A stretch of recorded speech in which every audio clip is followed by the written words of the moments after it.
अस्सलाम वालेकुम, शस्ती अकाल, नमस्ते। हाँ यार, आज मैं एक वीडियो बना रहा हूँ कांग्रेस के बारे में कि लोग पूछते हैं ना कि कांग्रेस ने क्या किया है, क्या है कांग्रेस बोल के। तो ये बताना चाहता हूँ। तो एक कांग्रेस क्या है ना, एक सोच है, एक विचारधारा है। क्या विचारधारा है? कांग्रेस की विचारधारा है एक मुल्क की, एक रिलीजियस है जो ह्यूमैनिटी है, और सबके ह्यूमैनिटी और प्यार के बारे में है। जैसे कि राहुल गांधी ने कहा था ना कि नफ़रत के बाज़ार में मोहब्बत की दुकान खोली है राहुल गांधी ने। तो ये इतना आसान नहीं है।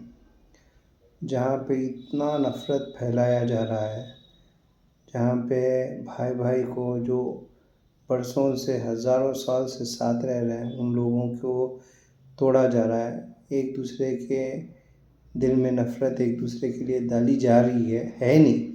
तो क्या है ना, ये बहुत मुश्किल काम है। देखिए, कांग्रेस एक विचारधारा है। कांग्रेस ने क्या है, गरीबों के लिए बहुत कुछ किया है।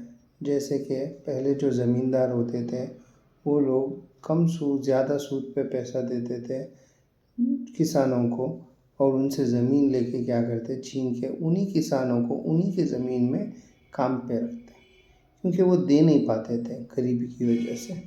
तो उन किसानों को सब इंदिरा गांधी ने अपने पीरियड में जो जो किसान जिस जिस ज़मीन पे हल चलाया था उन लोगों को वापस दिया। और दूसरी बड़ी बात है, जो दलितों को कांग्रेस ने दलितों के लिए जो किया है वो कोई नहीं कर सकता, क्योंकि दलितों को इक्वालिटी का जो राइट्स दिया है कांग्रेस ने। जैसे कि बाबा साहेब अम्बेडकर के पहले पहले क्या था, अगर दलित की औरत अगर वो अपना तन भी छुपा रही है, ब्लाउज़ भी पहन रही है, तो क्या है, उसके लिए टैक्स लिया जाता था। तो उसके बाद वो टैक्स के टीपू सुल्तान रहमतुल्लाह अलैह, जो आज जो अपने आप को हिंदूवादी बोलते हैं, अपने आप को सनातनी बोलते हैं, लेकिन है नहीं। ठीक है, ये लोग बोलते हैं कि वो टेररिस्ट हैं, टीपू सुल्तान ये है वो है। टीपू सुल्तान वो बादशाह थे, वाहिद बादशाह, जिसने औरतों के डिग्निटी के लिए फ़ाइट किया था, औरतों को अपना राइट्स दिलाने के लिए फ़ाइट किया था। जो औरतों का तन छपाने के लिए टैक्स वसूल करते थे, उस बादशाह को टीपू सुल्तान ने बोला, उनको अगर तुमने राइट्स नहीं दिया तो मैं तुम्हारे ऊपर जंग करूँगा। ये जंग जो टीपू सुल्तान कर रहे थे वो कोई ज़मीन के लिए या कोई टेरिटरी के लिए या हुकूमत के लिए नहीं, वो जो भी कर रहे थे सिर्फ डिग्निटी के लिए। तो ऐसे लोगों को भी ऐसा बोलते हैं। और कांग्रेस ने ना उसके बाद पेंशन कांग्रेस ने दिया, फ्री एजुकेशन कांग्रेस ने दिया, free meal mid day meal Congress ने दिया गवर्नमेंट स्कूल्स में। और इंदिरा गांधी हॉस्पिटल कांग्रेस की है, राजीव गांधी हॉस्पिटल कांग्रेस वालों ने बनाया, आईआईटी, एम्स। कांग्रेस जो कंप्यूटर्स आप यूज़ कर रहे हो, जो रेवोल्यूशन आज आके है, जैसे कि टेक्नोलॉजी में इंडिया किसी से कम नहीं है दुनिया में, वो टेक्नोलॉजी का जो रेवोल्यूशन है, राजीव गांधी ने फर्स्ट कंप्यूटर इंडिया में लेके आया था। He made the revolution. And S M Krishna वो इंसान है, वो प्राइम मिनिस्टर, वो चीफ मिनिस्टर है जिसने बैंगलोर का नक्शा ही बदल दिया। उनके पीरियड में ही बैंगलोर में जो भी आईटी का जो भी ये हुआ, उनके इसमें पीरियड में ही हुआ। तो ये लोग जो बोलते हैं ना कांग्रेस क्या किया है, भाई कांग्रेस ने सिर्फ किया नहीं है, वो अभी कर रहे हैं। ठीक है, अभी भी कर रहे हैं। राहुल गांधी अभी भी लड़ रहे हैं। पहले ब्रिटिशों से कांग्रेस ने लड़ा, उनके बाप को मार दिया गया, उनके दादी को मार दिया गया। सिर्फ मारा नहीं है, उन लोगों को बॉम्ब में ब्लास्ट किया, उनके टुकड़े तक नहीं मिले। तो जिसके इंसान की दादी, जिसका बाप को जिस इंसान ने अपने देश के लिए कुर्बान होते हुए देखा है, तो आज वो इंसान को ये लोग पूछते हैं कि वो हिंदुस्तानी है या नहीं, वो हिंदुस्तान के बारे में सोचता है या नहीं है।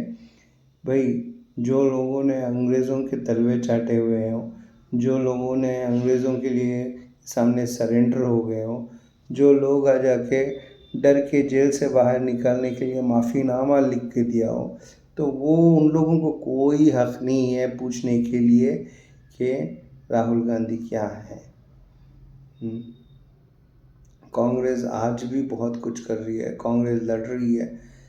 इतने बार राहुल गांधी ने हराया है, वो हारे नहीं हैं, उनको हराया गया है। हर एक इलेक्शन में, जितने इलेक्शन में कांग्रेस हार रही है उसको हराया जा रहा है, विपक्ष को भी हराया जा रहा है। कैसे? ईवीएम्स, ईडी, सीबीआई, इनके ज़रिए से हराया जा रहा है। अभी वोट चोरी की इतनी बड़ी धांधली आ गई है, इलेक्शन कमीशन को सब लोग बोल रहे हैं, पूरा ऑपोजिशन एक होके बोल रहा है, फिर भी वो नहीं सुन रहा है, क्योंकि वो सुनना चाहता ही नहीं है। जब चोर को पता है कि उसने चोरी की है, तो चोर अब ना वो मानेगा ना अपने साथियों को ये करेगा। तो राहुल गांधी जो लड़ाई लड़ रहे हैं ना, ये बहुत बड़ी लड़ाई लड़ रहे हैं। ये डेमोक्रेसी को बचाने की लड़ाई लड़ रहे हैं, ये हिंदुस्तान को बचाने की लड़ाई लड़ रहे हैं। देखिए, हिस्ट्री रिपीट्स। तो उनके बाप ने, उनकी दादी ने लड़ाई लड़ी थी, आज वो बंदा भी लड़ाई लड़ रहा है। और ये बंदा सरेंडर करने वालों से नहीं है, में से नहीं है, झुकने वालों में से नहीं है, और ये बंदा डरने वालों में से भी नहीं है। जैसा उन्होंने बोला ना, मुझे बहुत अच्छा लगा। मोदी तो कोई प्रॉब्लम ही नहीं है। करेक्ट है ना? वो कोई प्रॉब्लम ही नहीं है, वो सभी को प्रॉब्लम क्रिएट कर रहा है। जो मोदी जी के पीछे लॉबी है ना, वो लॉबी मोदी जी से ये प्रॉब्लम सब क्रिएट करा रही है। यार, मोदी जैसा बेवकूफ़ आदमी, मोदी जैसा, क्या बोलूँ उसको, मोदी जी को, उनके बारे में बात करने से भी मुझे लगता है टाइम वेस्ट कर रहा है। करेक्ट है ना? बेचारे हैं, बहुत बेचारे प्रधानमंत्री, जो अपनी झुकी हुई माँ को, एज हो गई है, उनको लाइन में खड़ा दिया। बेटा रह के क्या फ़ायदा है? बेटा खड़ सकता था माँ को बिठा के लाइन में, माँ का काम कर सकता था। जो अपनी माँ का नहीं हुआ, वो बेटा आ जाके बोल रहा है मैं भारत माँ का हूँगा। कोई मानने की बात है? नरेंद्र मोदी डरपोक इंसान है, डरपोक प्रधानमंत्री हैं। ये मैं नहीं बोल रहा हूँ, बहुत लोग बोल चुके हैं। प्रियंका गांधी ने बोला था कि आप डरपोक हो, आप मेरे भाई से डरते हो। ये बिल्कुल सही है। मोदी जी जितना भी झूठ बोल ले, जितना भी मोदी जी कुछ भी कर ले, लेकिन राहुल गांधी को हराना इम्पॉसिबल है, क्योंकि आप उसी इंसान को हरा सकते हो जो हार मानता है। और राहुल गांधी वो बंदा है, वो जब कभी भी हार नहीं मानेगा।